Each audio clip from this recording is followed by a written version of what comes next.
Long ago there lived a maiden named Mehouviü. She was the wisest and most graceful young woman in her village, blessed not only with intelligence but also with a pleasing personality.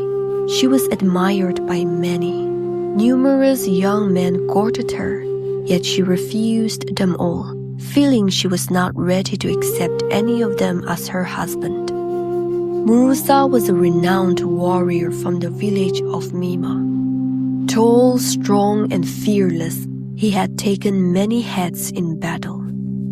It was said that Mehouviü's refusal to marry anyone in her village may have been because she had heard stories of the great warrior Morusa and hoped that he might one day seek her hand.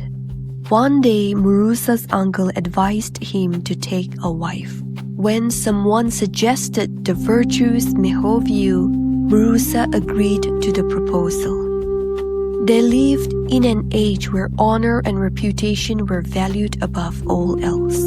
The thirst for honor drove men to the battlefield time and again. Warriors fought enemy warriors and took their heads as trophies. This was the life Morusa knew. Everything might have gone smoothly had they not lived in such a time. Warfare endangered Morusa's life so often that he could not even visit his betrothed. He could not share the long, gentle conversations that most engaged couples enjoyed. Thus, he prepared to marry a woman he had never seen, though he had heard countless praises about her. Meanwhile, Mehouviü was filled with joy. She feasted with her friends and eagerly waited for her wedding day. Yet, a few weeks before the wedding, she began having strange dreams. She dreamed she was in Morusa's house, seated before a heaped plate of rice and meat. Her friends laughed and said it was simply a sign of the prosperous life awaiting in her husband's household. But the dream came again and again. Only with a few days left before the wedding, Morusa grew restless. He wished to prove himself worthy of his bride by accomplishing one more great feat. So he set out on a quest. That day, however, he encountered no enemy warriors. Determined, he traveled farther than usual.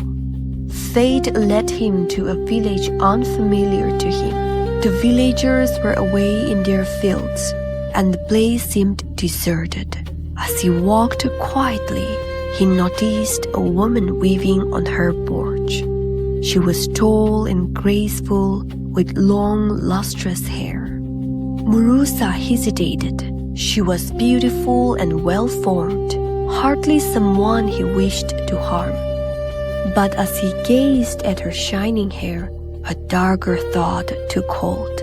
He imagined how splendid it would look as a war trophy.